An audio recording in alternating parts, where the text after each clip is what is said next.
Okay, well, thanks again for joining us today for this webinar. It's the 8th webinar in this series with the Clean Energy Business Council. Today's webinar will be about digitalization of the energy sector.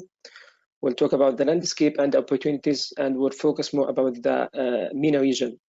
So today we have an excellent panel of speakers, Mr. Mohammed Ayoub, Regional Growth Leader at GE Renewable Energy. And we have Mr. Ahmed Fateen, the Vice President for Power Systems at Schneider for Middle East and East Africa. We also have Mark Daly for Digital Industries Analyst at Bloomberg New Energy Finance. And the webinar also today will be moderated by Mr. Sankaran, Director at Guidehouse. So I'll start with a quick presentation about the Clean Energy Business Council. I'll try to be very quick so we can focus on the content of the webinar. So the Clean Energy Business Council, we are a not-for-profit organization, membership-based, and we are based in Dubai, but we operate in the MENA region. We are the permanent organization representing the private sector involved in the clean energy sectors in the MENA region. So the goal of the CEBC is basically to establish a dialogue between the public and private sectors, and also to drive the development of the regulations and policies in the clean energy sector. So what we do at CEBC, we are the key organization representing our members, the private sector, in terms of advocating on specific policies and recommendations. We also work on behalf of our members to promote the uptake of the slides, the uptake of the renewable energy, and the clean energy technologies. We also build partnerships with government and stakeholders through events and different activities. We publish a lot of policy solutions through the policy papers and white papers. We do a lot of advocacy activities and thought leadership as well. We do a lot of activities during the year. We host workshops. We do a lot of events, webinars, like this one. We also publish a lot of reports, case studies, white papers, and surveys. So all of these are always available to download for free, and you can find them on the Knowledge Center on the CEBC website. We have 3 working groups under CEBC at the moment, focusing on 3 different topics. I'll mention that in the next slide. And we also have 2 programs. Our working groups are the Future Mobility Club. Currently, we are focusing on the e-mobility in terms of infrastructure and also regulations. We have another working group focusing on energy efficiency, both for building retrofitting and also for industrial energy efficiency. And we have our 3rd working group is focusing on climate finance. We have 2 programs. Under these programs, we do different activities during the year. One is Women in Clean Energy, trying to promote or encourage women to go into the sector in the region. And we have a schools program to raise awareness and educate the young generation about the different renewable energy technologies as well. We have a different scheme of members. You can find here some of our most active members. We also have a lot of partners that we work with. Either we organize with them events or we do joint activities as well. So that was a quick presentation, and hopefully we'll be able to see you physically very soon. Thanks again for joining the webinar today. And if you have any questions about the CEBC and how to join, what are the activities, please feel free to reach out to us or me at Ahmed. This is my email address. So before I hand it over to Sam, I just want to mention that after the webinar, the recording will be available. And we'll also send a 2-page summary document and also the slides of the webinar. If you have any questions during the webinar, there's a panel on the right side. You can just put your questions there, and at the end of the webinar, we'll have a session for Q&A. So we'll try to answer as many questions as we can. If there's any question that we can't answer during the webinar, we'll try to answer them after the webinar and send the answers to everyone in the same email as well. So now I'll hand it over to Sam to introduce our first speaker. Sam, all yours.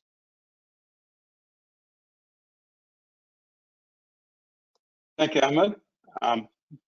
Good morning, good afternoon, good evening. Welcome to this webinar today. And I just wanted to say it's such an interesting topic, digitalization, and more so this has become such a hot topic, especially with these days with us working remotely. I'm just curious, I'm just very interested in hearing what our speakers have to say about this today. So to start off the webinar, we're gonna hear Mr. Mohammed, Engineer Mohammed, talk about digitalization. Engineer Mohammed has more than 13 years of experience in the technical and commercial roles across various industries, including power generation, utilities, and manufacturing. He joined General Electric in 2015 and has served in various functions such as product management, commercial operations, and marketing, as well as business development. Mr. Mohammed has served in global roles across various geographies, including the United States, France, and UAE. He's currently leading the demand creation team within GE's Grid Solutions business and responsible for regional commercial strategy of special grid solutions such as HVDC and FACTS across the market segments. Mr. Mohammed received his bachelor's degree from electrical engineering from the American University of Dubai and has graduated his master's degree in electrical power systems with honors from the University of Bath in the UK.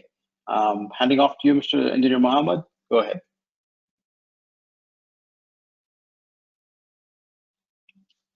You might have to unmute yourself.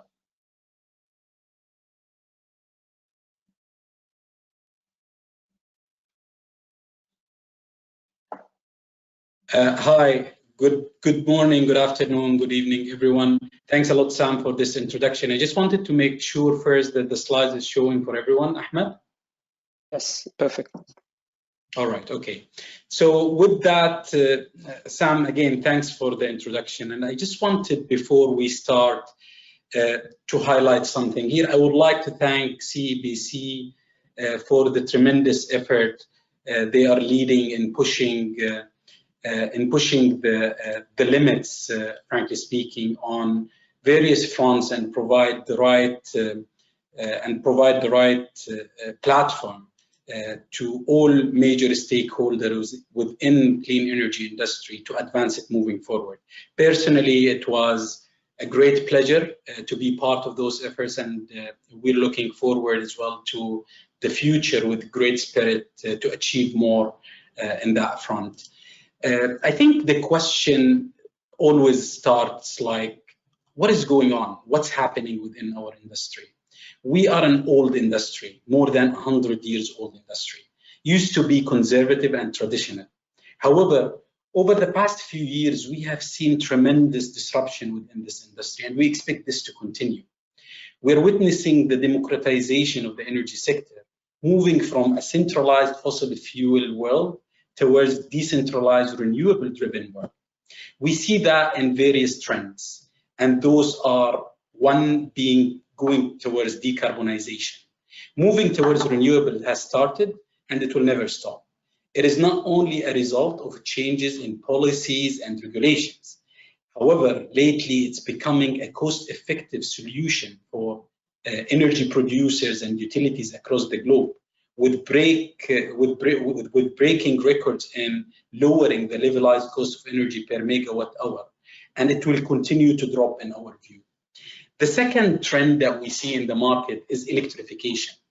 The need for electricity is on a rise. We expect jumps in demands that is unprecedented, not only because of the GDP and the population growth, but also there are major industries that's moving towards electrification process. I think the most obvious one is transportation industry with the introduction of the electric vehicle, but there are other industries that are big contributors into the energy demand side who are shifting as well, such as oil and gas and other metal and smelting industries. That is really going towards electrifying the process and moving from a fossil fuel driven processes into an electrified processes. Hence, the electricity is set to see growth over the coming years, and we believe that this will continue. I think the third trend is decentralization. Today's world is no longer living in a traditional, massive, centralized thermal generation. We are living literally in the world of prosumers, where the electricity consumer can flip into a producer within a matter of seconds and start exporting the energy generated on the top of his rooftop through having solar panels on the top of your house, or having integrated distributed energy resources within your vicinity. So we're reshaping the full scheme of the energy value network.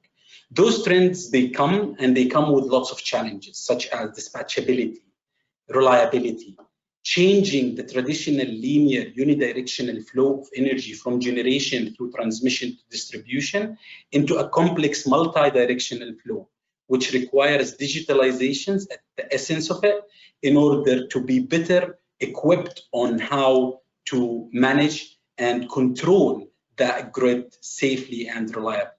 Hence, we see that digitization and the digitalization is not a trend by itself, but it is the platform that enables those trends to be safely integrated into the energy mix that we're having. And it's an enabler for the future growth of a digital smart grid that will be flexible and capable of absorbing renewable technologies as part of the mix. Now, just to a little bit dive into the digitalization.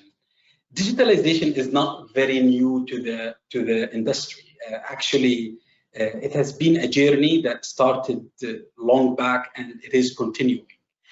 However, this slide is showing you the traditional digitization approach versus the future digitization approach. Traditionally, we worked in silos, where it made sense because we had a unidirectional flow from generation to distribution.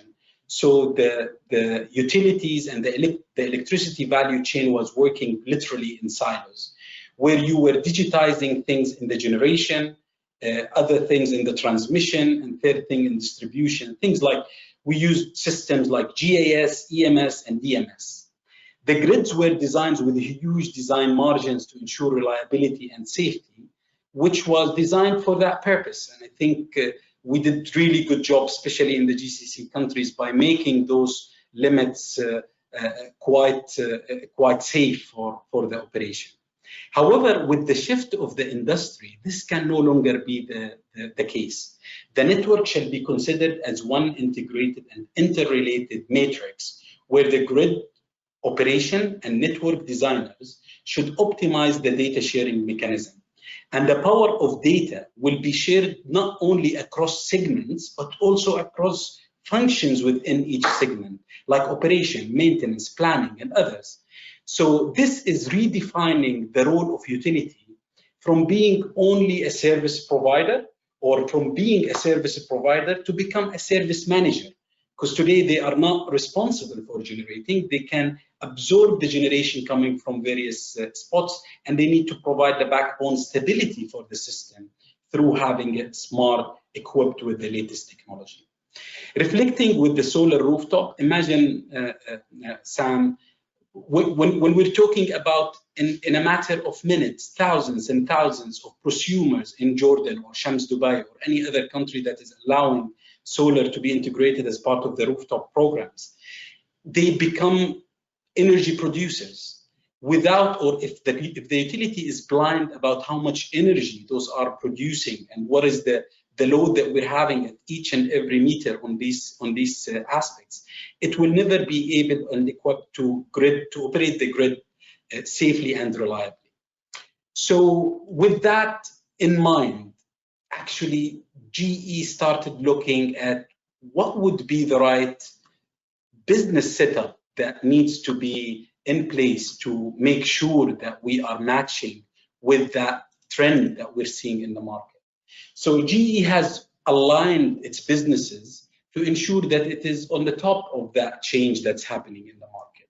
So the grid solutions business, which is basically the business that is responsible for transmission and distribution management of the electricity value chain, is brought under GE Renewable, side by side with things like onshore and offshore wind, hybrid and hydro generation units.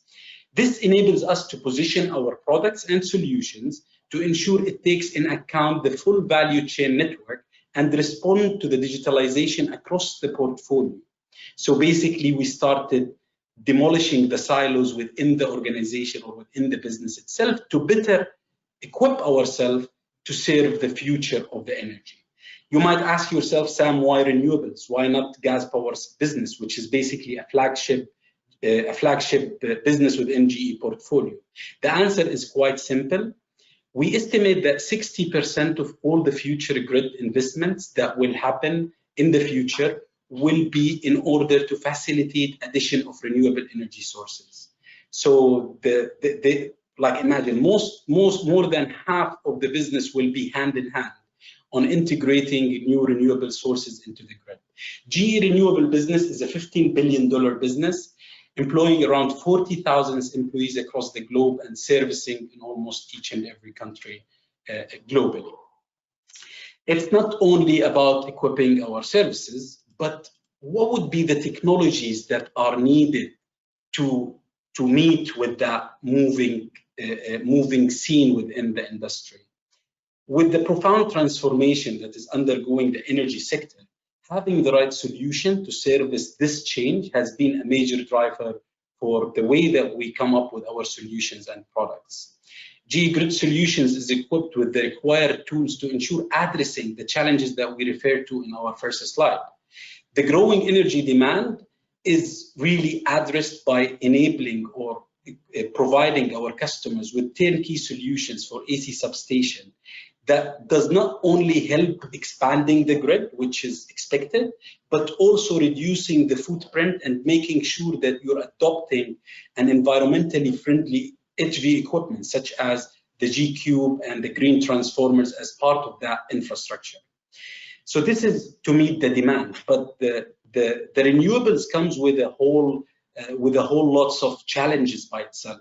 And those challenges can be viewed at two levels. The first level is basically the bulk generation of renewable is usually in places that are not really nearby the load centers that we're having. It's usually far from where we want those loads to be serviced. And here I'm talking about the bulk wind or solar or whatever it is.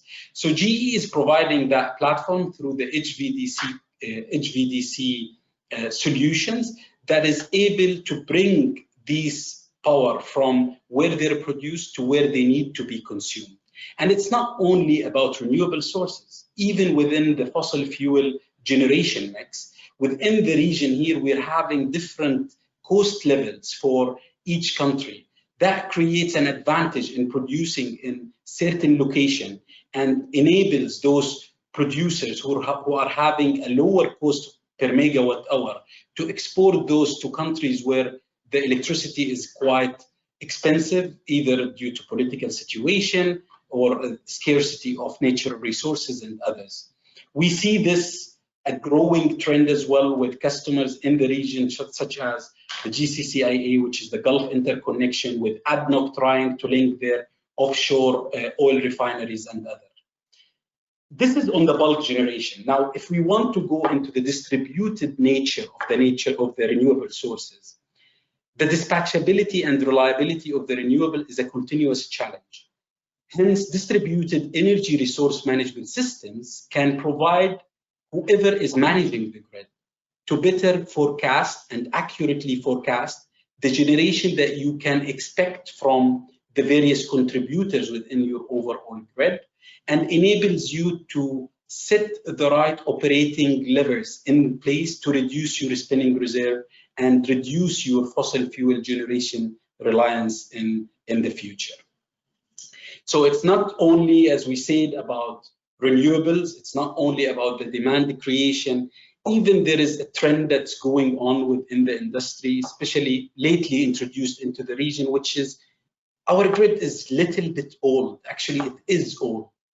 More than 70% of the transformers in developed countries are over 25 years. Luckily, we're not in that position here in the GCC countries, but we're still seeing old fleet in countries like Kuwait, Saudi Arabia, where the need of having the right solutions in terms of digital substations, refurbishment solutions, as well as APM, is really needed by the customers, by the utilities, to enable that older fleet to be able to cope up with the complexity of the future grid.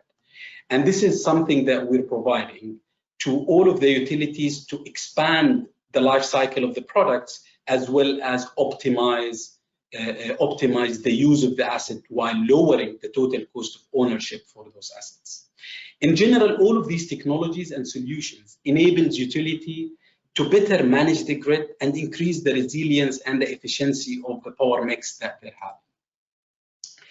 I just wanted to touch base on two main technologies as part of the way towards creating a network digital twin. And the first one is being the digital substation.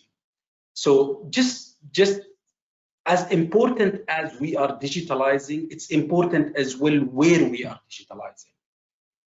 Capturing the information and digitizing those data at the origin with a stamped absolute time is really important, not only to better control, but to protect and measure and maintain system stability, as well as optimizing the planning process to increase utilizing the assets and better serve the electrical needs within that utility.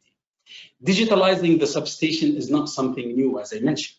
Digital substations has been there in the industry for almost 15 or 16 years back, where GE has already provided more than 400 different substations within the BNAT region of the digital capabilities. However, when we are talking about a full digital substations, we're introducing the concept of the process busbar, where we're bringing the digitalization into the level of the hardware that you're having at the site. And this has a value. It comes with real value. It shifts the utilities from relying on estimating the stability of the system into measuring the stability of the system by relying on real-time data rather than RMS values of the data that they're having, and improve the way that they can forecast and see any future disruption that might happen within the grid. This reduces the failures within the grid and increase the efficiency and reliability of the grid itself. Now, digitizing at origin enables us to create the absolute digital twin of the assets. This by itself will open endless number of applications in the future that can that today we might not be capable of imagining the limits and the usage that we can have those applications used for. Digital substation provide an entry level with the right hardware in place to digitize the data of the assets that we usually treated them statically with delayed responses into alive online creatures that can bring you and breathe in front of you and give you the true assessment of your assets' health and performance. So this takes me to a second application as part of the overall network digital twin, which is the APM. Now, just APM or ALM is basically the asset life management, which is basically trying to visualize your assets and assess their conditions to better optimize their performance and your utilization of their performance. I look at it always as a simple equation. It's combining data with statistics along with physics to come out with outcomes.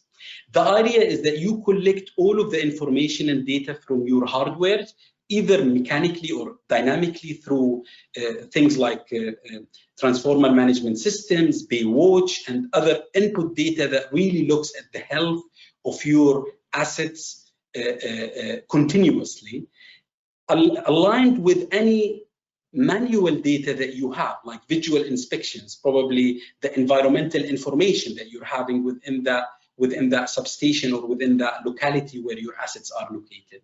And then dump all of this information into sophisticated models that really represent the performance of these assets over time based on a preset libraries that expect what would be the future behavior of these assets under the new circumstances that you're providing your sensors, or that the sensors are providing you or telling you about your assets. And the idea is basically to better optimize your work and asset management. So basically, even you move from being reactive towards your maintenance approach, or even being active to follow a time-based maintenance, into being proactive and ensure that you are really addressing the most critical equipments with the right man force that you're having within utilities. And the overall idea is to improve availability of the grid, reduce the cost, and of course, reduce the failures that the system is expected to foresee. This will take me to my last slide, and where I would like to end this presentation, which is basically showing how digitization and digitalization is a journey, and that journey is still in progress. And GE is partnering with leading utilities across the globe and technology houses in advancing that shift towards a network digital twin. 2 points to highlight on these references, where we had hundreds of references, implementations of things like digital substations and APM across the globe. One, it is a continuous journey of improvement that requires commitment and courage. Exemplified in digitizing pane substation, for example, which is in India, where we had the first digital substation at the highest voltage in the globe, 1,200 kilovolts. The second point that I wanted to refer here to is that the customers are capturing the value while they are on their journey of digitalization. So we see that with APM implementations, where one utility in the GCC have achieved an astonishing return on investment of more than 180% in less than 2 years, dropping their failure rate up to 50% comparing with what it was used to. A third example, which is basically a study that tells you about the potential savings that any utility might be positioned to do or to have in case they start smartly consider the potential distributed energy resources in their grid capacity, shows that almost 25% of the capex investments that are required to build transmission lines, substation capacity, circulation capacity of the grid can be omitted, can be not really needed if we take in consideration the generation that happens at the sites. So the power of digitalization comes with lots of promises. It is the right way. We know that. It is the only way that we can equip ourselves to meet the challenges of the market and to meet the changes that we see in the market.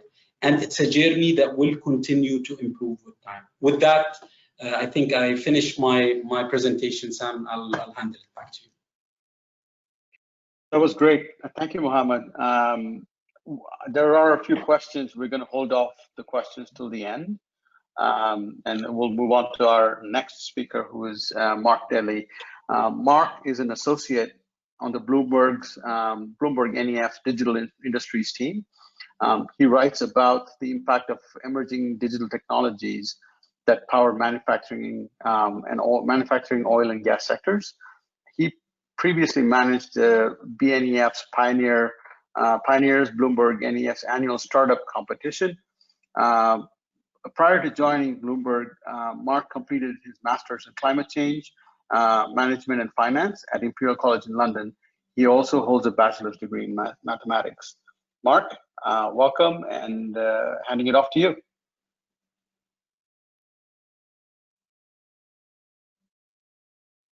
You're not unmuted yet.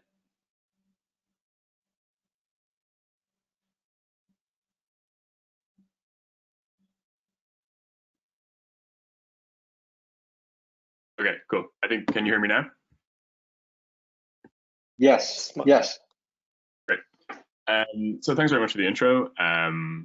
As Sam mentioned, I'm Mark. I work with Bloomberg, and I'm on the digital industries team at BloombergNEF. And essentially what we look at is the impact of emerging digital technologies like IoT and artificial intelligence on the power system, particularly from the perspective of the clean energy transition.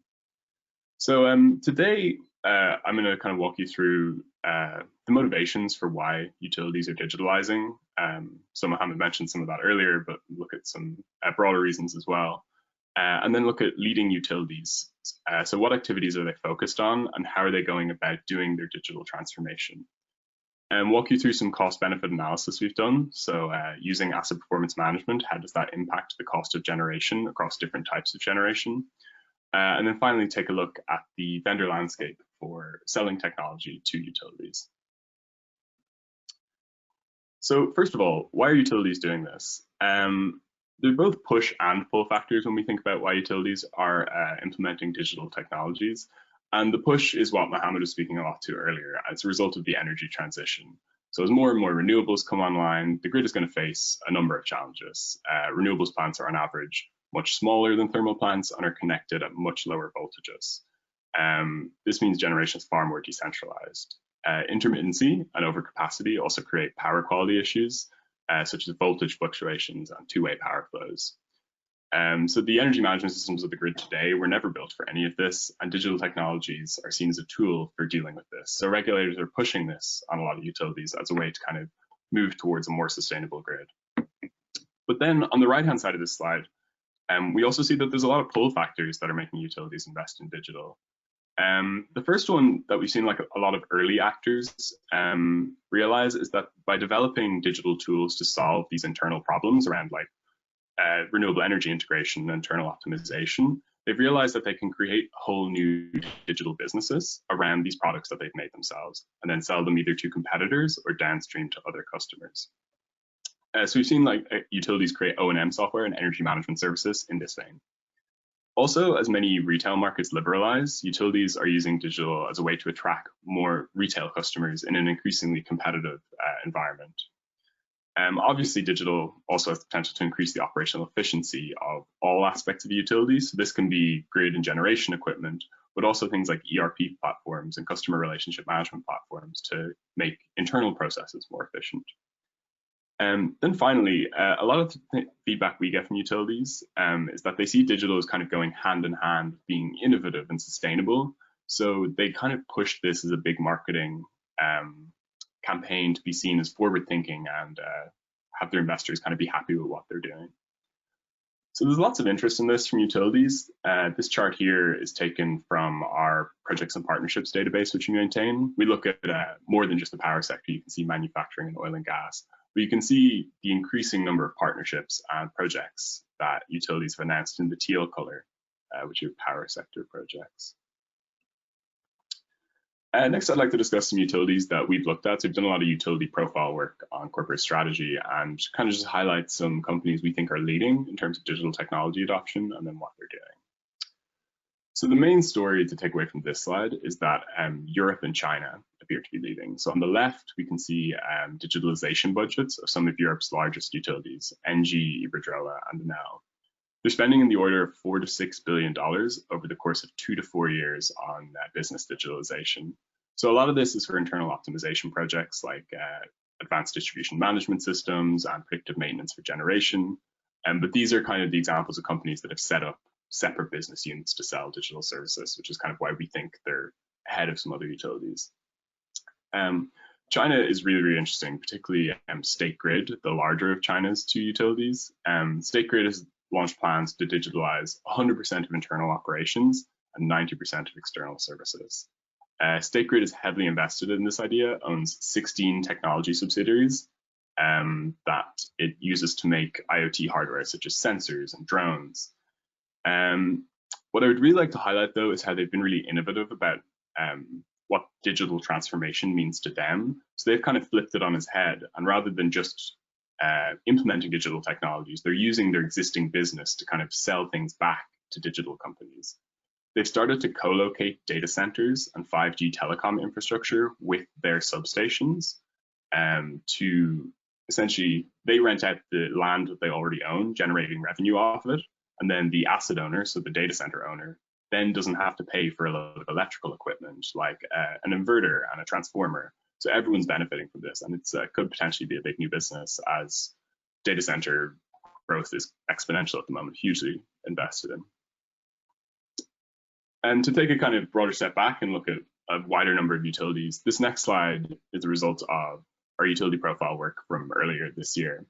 And basically what it's showing is activity along the whole power value chain from 21 different utilities globally. So the top 6 rows here are European, and then the bottom half are APAC-based utilities. The blue color is indicating that the project was developed entirely in-house. So this is R&D or through a merger and acquisition of a technology company. A purple square is showing where utility co-developed a project with a tech or industrial company. And then the teal color is where utilities purchase directly from a vendor. You'll notice here that the upper 6 rows are very filled out, and they're quite filled out in blue. So this means that a lot of European utilities are working on developing their own in-house solutions for digitalizing. The APAC rows are a little more purple, and this is a result of a lot of Japanese utilities being more interested in partnering to develop technologies. Another key takeaway from this slide is the prevalence of some kind of digital projects. So if we look at the very left column, this is the use of predictive maintenance and generation. And we can see that this is almost the standard for world's big utilities today. Everyone's got some kind of project going on, and a lot of these are scaled across the business. Some utilities even have 100% coverage. The fact that this slide is filled out in blue originally suggested to me when I kind of first saw it that where's the demand for selling all this technology to utilities if they're all doing it themselves? The reality is, though, that we profiled these utilities because they are the most ahead in this, and they're the world's biggest utilities. So they have these big R&D budgets that they're able to spend on. There's plenty of companies that we don't cover here. This isn't necessarily representative of utilities as a whole. Something that you might kind of think, oh, what's missing from this slide is any American utilities. And we've kind of put this on a separate slide because while America leads on a lot of technology and even digital industry technology, their utilities are quite far behind in terms of adopting across the whole power value chain. So you can see a lot of faded squares here, which means that they're at the pilot stage of implementing a lot of technology. So this is largely down to the regulatory environment in the US, making it quite difficult to invest in digital technology. The revenue mechanisms just don't really incentivize it, and also just lower level of competition, meaning they don't need to invest as much. This next diagram is essentially a summary of how mature we think adoption of digital tech is at each element of the power value chain. So starting on the left-hand side, we're seeing generation. We think renewables are ahead of thermal power in adopting things like asset performance management software and predictive maintenance, essentially as they've kind of cut costs really rapidly to win energy auctions and reach grid parity. O&M is a much bigger share of operating expense for renewables, so there's also a kind of better investment case for implementing things like asset performance management there. Moving down the value chain, transmission grid is quite advanced, basically because the assets are incredibly critical, and downtime for any asset can cause outages for thousands or tens of thousands of customers. This is the main motivator of using things like predictive maintenance and analytics to eventually prevent downtime. The distribution grid is a little behind there because essentially the assets just get less critical as you get to lower voltages and you're managing less customers, whereas the cost of digitalizing each individual asset isn't really very much lower. The exact difference between the transmission and distribution grid kind of varies depending on region. So the US, the distribution network is much further behind than it is in Europe. If we move further down to the kind of decentralized energy part of this diagram, you see kind of a lot of buzzwords that get loads of hype in the news around like peer-to-peer energy trading and blockchain. And yeah, these are interesting, and there's definitely lots of pilot projects going on, but we think that the hype is maybe over-representative of what's really happening. The level of decentralized generation is just not yet high enough in 2020 to really have this be a big market. And we kind of see the 10-year time horizon for these projects gaining momentum and becoming properly commercial. Then energy services in the retail space are more kind of active on the commercial side, as there's obviously much larger energy consumption there. And the smart home has been a bit of a failure to launch in terms of adoption for that. So there's been relatively limited activity in the retail space. I thought I'd just walk you through one example of the kind of cost benefit work we've done to kind of see what's the impact on your bottom line of digitalizing as a utility. So I'd like to focus on asset performance management for generation. We estimate that APM can reduce the LCOE, so the levelized cost of electricity of a fossil fuel generator, by up to 6% and up to 7.6% for an onshore wind farm. So how we modeled this is by separating the benefits of the technology into various factors, and then through industry interviews with vendors and power plant owners, basically seeing what were the expected values of the benefits. So mostly this is the cost reductions come as a result of reduced maintenance costs. So APM will result in fewer failures because you're operating your equipment more effectively, and also when you do fail, you repair things more quickly because you know what's gone wrong due to your APM system. So this means you're paying engineers for less hours, you're replacing less spare parts, and there's a huge impact in that it increases your uptime, so it's increasing the capacity factor of your equipment. As well as this, because APM helps you reduce the time that you operate under stressed conditions, this is when a lot of asset deterioration happens. So it's really extending the asset lifetime of your generation equipment. For a power transformer, it can extend it from 30 to 50 years. So it is like a big impact on the lifetime. We see this being particularly valuable as power systems need to become more flexible with renewable generation, because a lot of the stress periods for generation equipment is in that kind of ramping up and ramping down stage. So we see this becoming more and more important as more coal and gas plants kind of move towards that operational model. Then just finally like to discuss the vendor landscape. So who's trying to sell this to utilities? I've mentioned that a lot of them are doing it themselves, but there's a huge market of suppliers of this technology and people who partner with utilities as well. This very messy diagram of lots of logos is basically trying to show that in brief. At the center, we see the utilities and all the different groups that are selling to them. In the top left, we have the traditional industrial equipment vendors who I'm joined by today. And they're obviously really, really active in the space. They sell the full service IoT platforms, and they have these big existing relationships with utilities and have been selling equipment and software for decades. But there's also lots of tech companies that now want to get in on this whole environment. So in the bottom left, we see SaaS analytics providers, so software as a service providers who do predictive maintenance and things like edge computing and little hardware devices.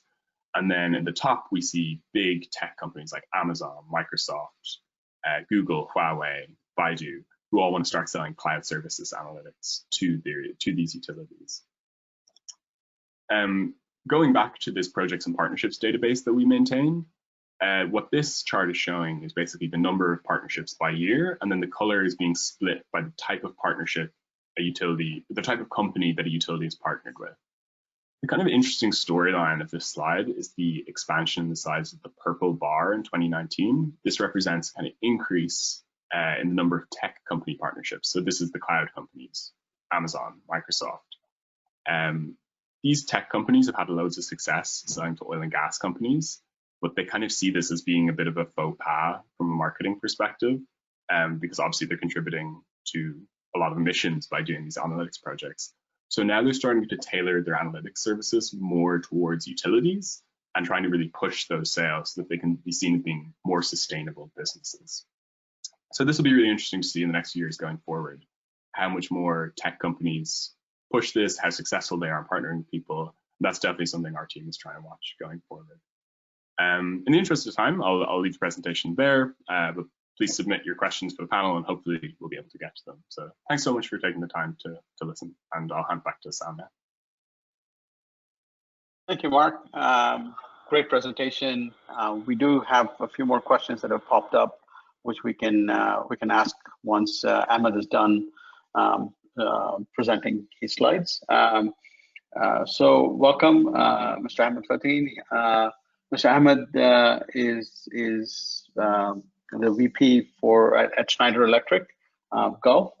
He received his Bachelor of Science in Electrical Engineering from Ain Shams University in Cairo, and his Master's in Business Administration from ESLSCA Business School, where he majored in Global Management.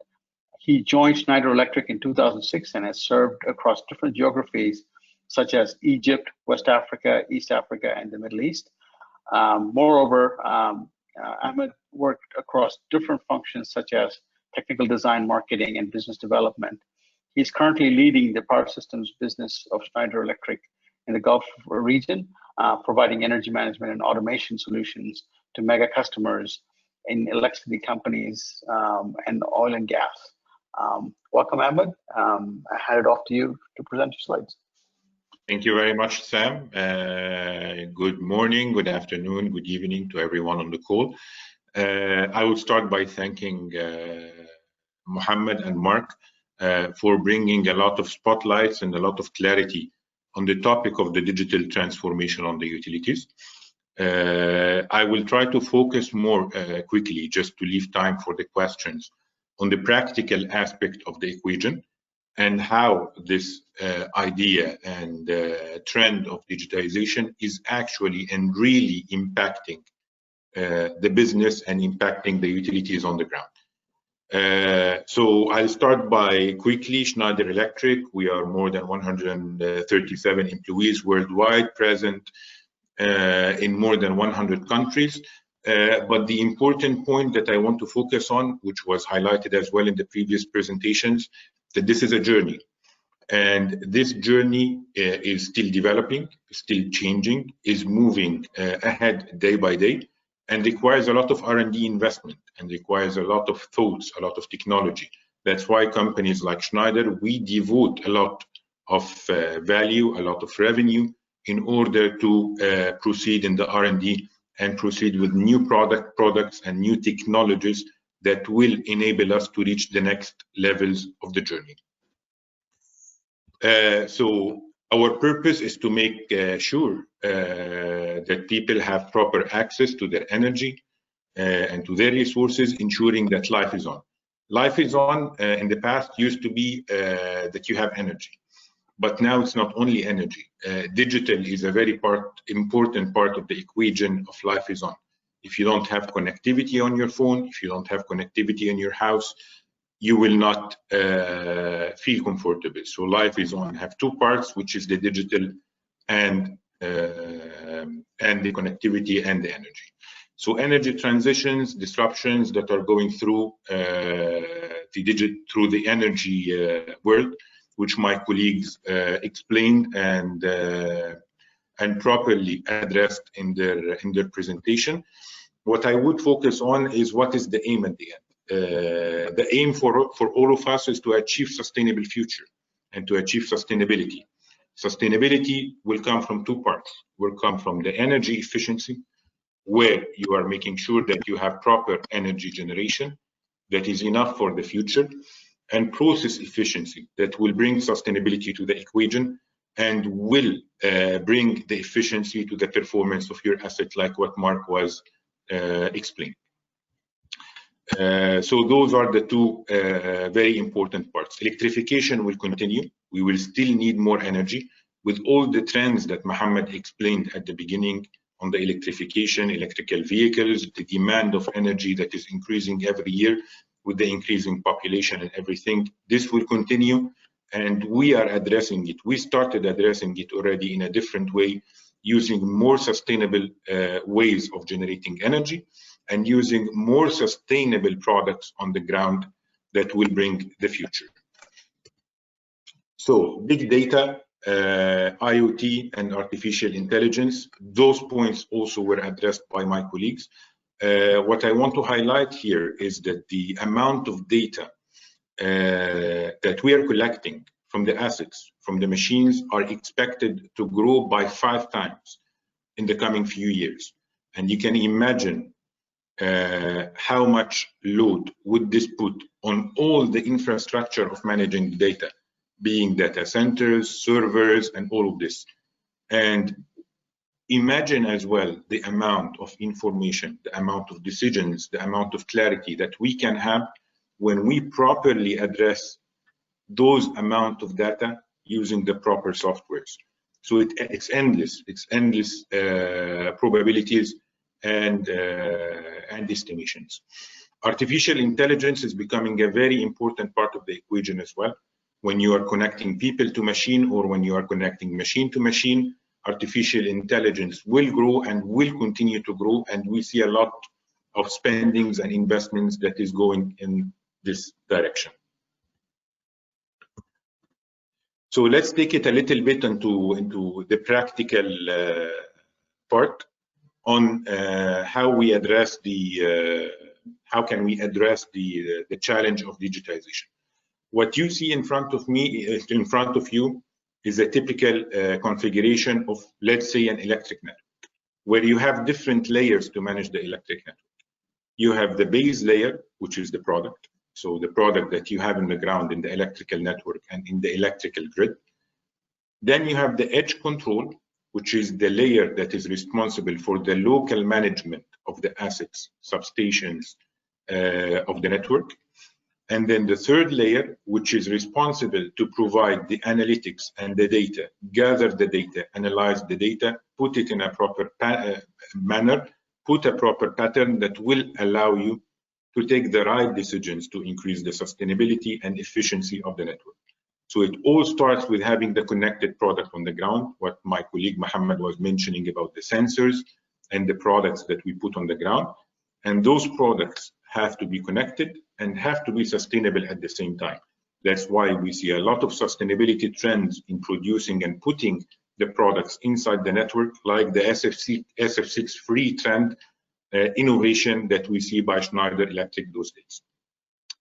Edge control, you cannot ignore the edge control. This is the tool of the operator. This is what is allowing the operator to take control of his asset, to take control of his operations, to make sure that he's managing the day-to-day operations properly. And this is a very important part of the equation, and you have to provide a very sustainable and a very efficient system here. The third part, which is the application and analytics, which is the big data part, where you collect all the data from the assets that you have, where you have experts, you have softwares, and even in many cases, you have artificial intelligence as well, that is putting the right pattern of data, the right analysis of data, in order to bring the equation of energy efficiency, and sustainability. So we do this through four main pillars. First pillar is connecting energy to automation, the automation of energy, how to automate the energy. Second pillar is connecting the endpoint of your network to the cloud, which are the services that we can provide in order to sustain and manage the assets properly. For example, the APM. The third pillar is taking the projects, which is a very important pillar, and the people that are working in the contracting and the utilities will understand the importance of this pillar. Taking a project from a design and building stage to the operations and maintenance stage, with all the challenges that we all face together in order to move the project from the different phases. Imagine that you have certain softwares now, you have certain tools that allows you seamlessly to move your project across the different stages of the project. And then last but not least, how to move from managing side by side, which is what we call the edge control, to the integrated management of different sites and different facilities, which is enabled and empowered by the digital transformation. So if we take one quick example on the energy automation, this is an example that is done by Schneider Electric in Italy, where we integrated the products on the network through the connectivity devices, the power logics, into the ADMS system, EcoStruxure ADMS system, Advanced Distribution Management System. And through this connectivity and through the visibility and through the decisions that are taken in the right time in order to optimize the operations of the network, this utility managed to achieve 10% reduction in the SID indicator of the network.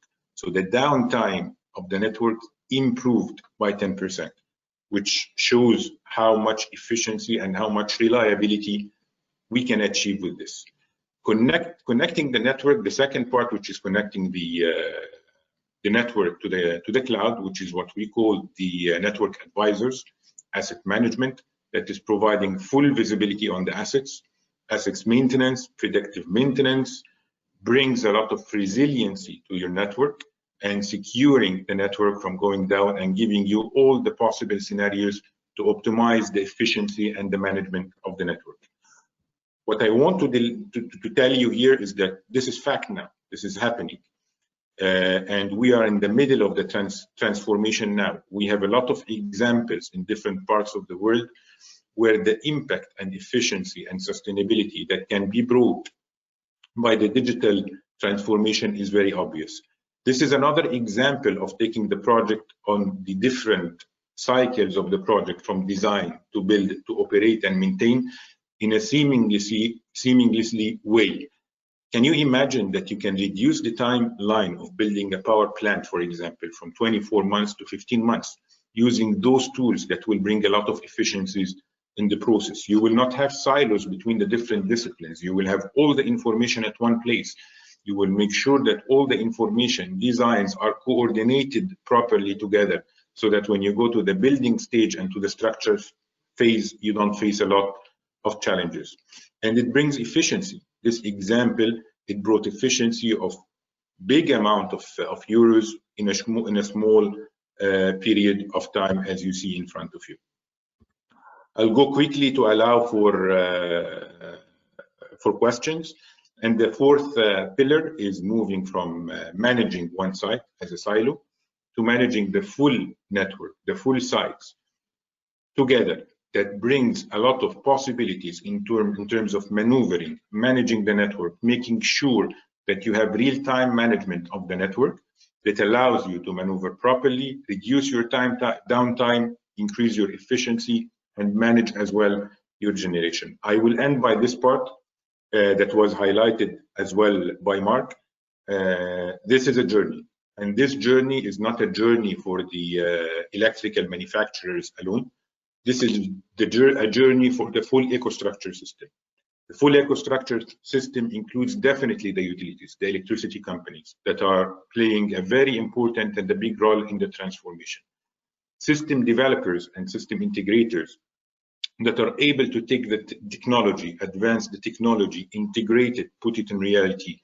Technology partners, the Microsofts, the Googles, the Amazons, all those companies that are providing the technology as a backbone for the digital transformation, including the cyber security, of course, as one of the main topics when you go to the digital transformation.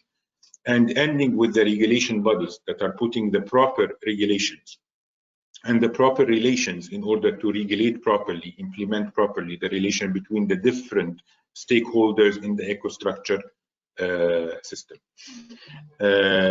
With this, I end my part. So Sam, over to you, and we can start taking questions. Thank you very much. Thank you very much. And we are right at the top of the hour, and we can probably go over for a few minutes because there are some interesting questions here. First up, I would like to thank all the speakers, and I would like to ask, I have a question from my end to Mr. Mohammed. How is this digitalization happening or is being impacted by the pandemic? And how is GE seeing these changes because of the pandemic that we're all facing?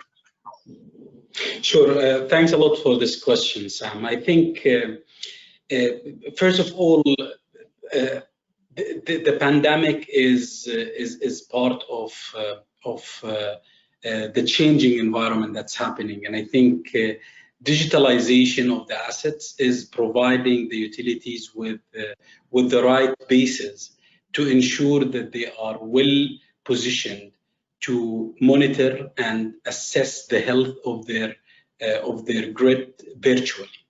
I think you've seen that happening across all businesses, whether it is in business to consumers or business to business schemes.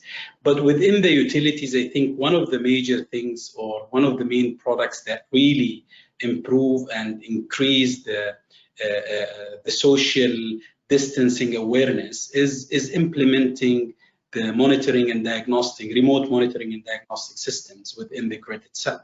So it's not anymore a requirement to send your operators and your maintenance crew to the assets to get data or to understand how the health of that asset is performing.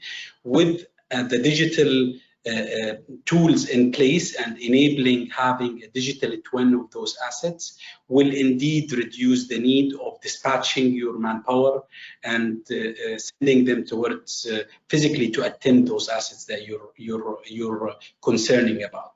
It's a whole mind shift where your maintenance and operation rhythms will be more virtually through managing and assessing the assets that you're having within your office without really needing to go out to the site, send people, and increase the danger on your crew and on your employees.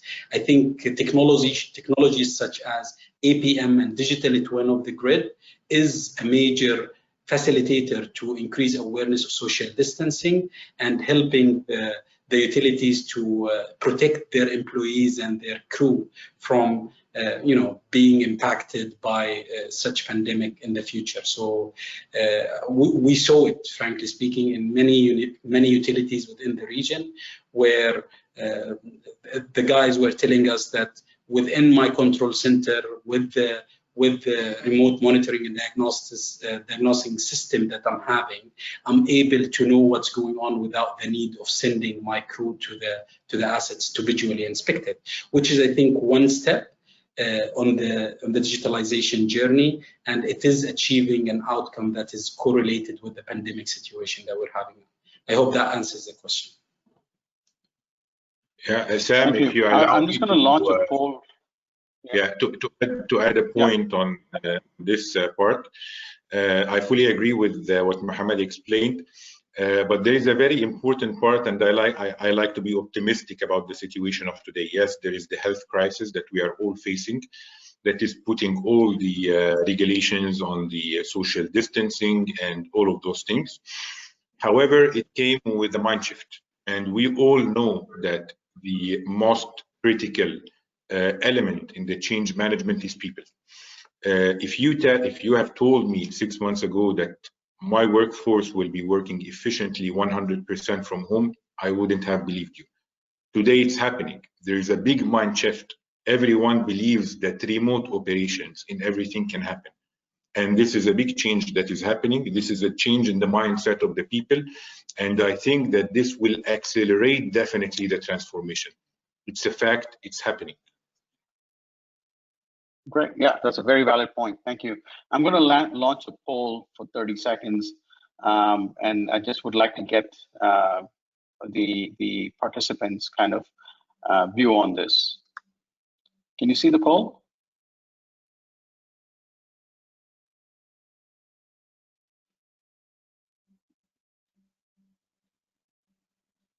Yes, we can.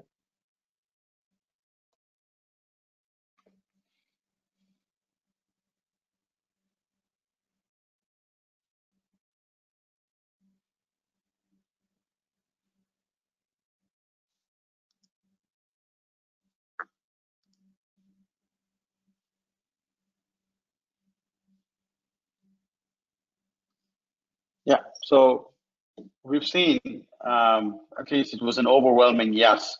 Has it impacted their strategies and their plans, which is what we're seeing all over the world happening. So it's comforting to see that it's going to be somewhat similar in the region here as well. Thank you for your responses. We do have a couple of more interesting questions. I'll ask the next one.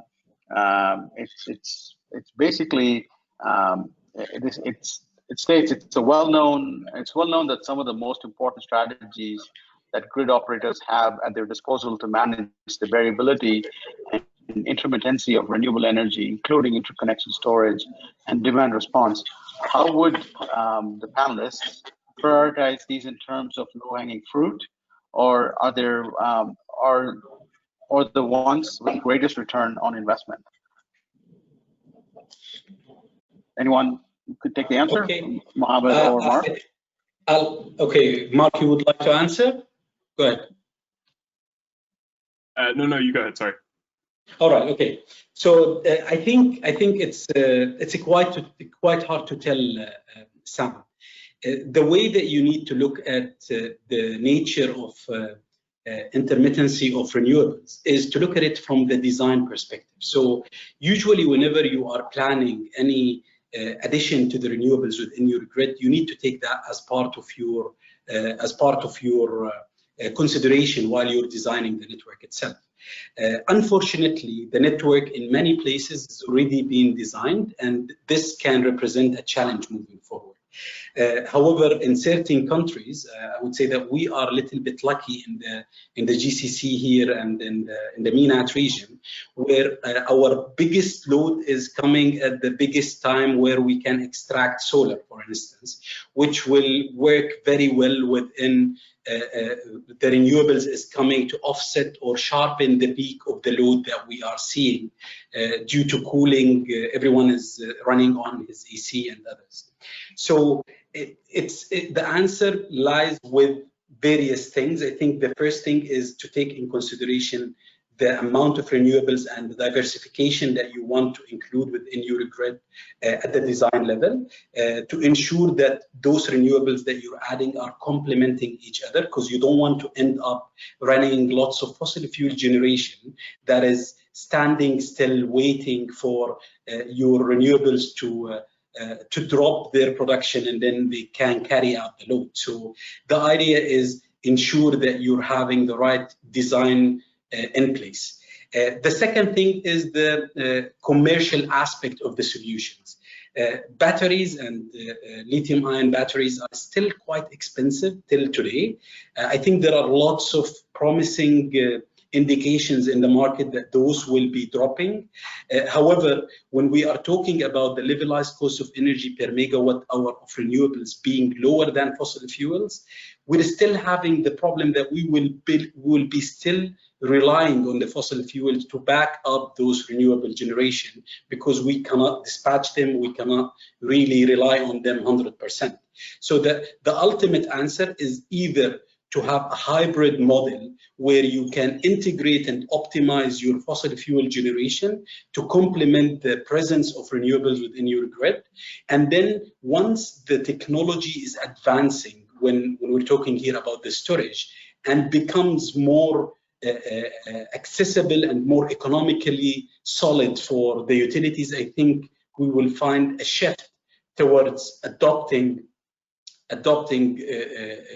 energy storage to be as a complementing measure for the renewable assets. We're looking today in GE of the hybrid model of renewable energy, where we do have the batteries are providing, kind of an immediate regulation for the renewable assets that you're having, whether that renewable asset be a wind turbine or a solar panel, or even with the hydro, it's more like kind of regulated. But we try to integrate those to make sure that the overall value of the solution that goes to the utilities makes sense, and it is reducing the dispatchability concern that is really resulting from renewables. So if I want to give it, I think first starts by design. Second, the ROI is still high on storage. So if you smartly design your renewables integration to the grid, you might not even be in need for having the storage as part of your grid. And then the third thing, there are all of other technologies to store energy that is not linked with lithium ion. We're talking here about, water storage, we're talking about compressed air storage, and we're talking about even like building towers through cranes and ensuring that you're storing the energy as part of that process. So there are lots of technologies that are rising in that field, which requires probably another session just to talk about it. However, all of these are still not 100% economically feasible for the utilities to implement on a wide range. Great. Thank you so much, Mohammed. And I think we're about 10 minutes over. There are some great questions here. We'll try to answer them and send it out in the two-pager. We'll definitely make an attempt. But I want to thank everybody for attending, all the speakers for sharing such great material. So I'll hand it back to you, Ahmed, if you want to close out. Thanks, Sam. Thanks, everyone. Thanks for all the attendees for joining. Interesting discussions. I'd like to just invite everyone on this webinar to attend our next webinars. We have one on 2nd of July about the electric vehicles in Saudi Arabia. And we have another event webinar on 15th of July with the WIRE, Canadian Women in Renewable Energy. It's about the role of women in renewable energy. So this should be 2 interesting webinars. Again, we'll be sending the invitations by email the same way you got the invitation for this webinar. Thanks again for joining and looking forward to having you in the next webinars. Thank you. Thank you. Thank you, everybody. Bye-bye.